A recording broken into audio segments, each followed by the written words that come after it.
terkait dengan gaya hidup mewah.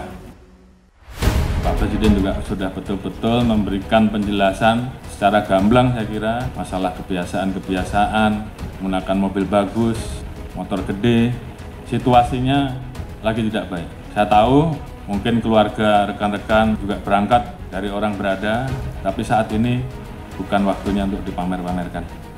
Sehingga kemudian resiko-resiko terkait dengan hal-hal seperti ini bisa dikurangi.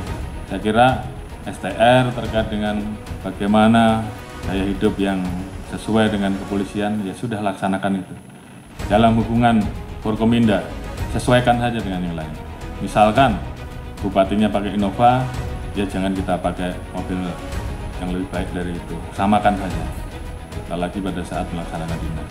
Disesuaikan, Kapolres seperti apa, Kapolda seperti apa, Kapolsek seperti apa, sehingga kemudian kita tidak terlihat mencolok karena berbeda, dan itu dianggap menjadi hal-hal yang kemudian dianggap itu hedonis. Memang sulit, tapi harus kita lakukan. Ingatkan keluarga kita, karena memang apapun yang terjadi dengan keluarga kita, sorotannya tetap kepada anggota Polri, sorotannya terhadap institusi Polri.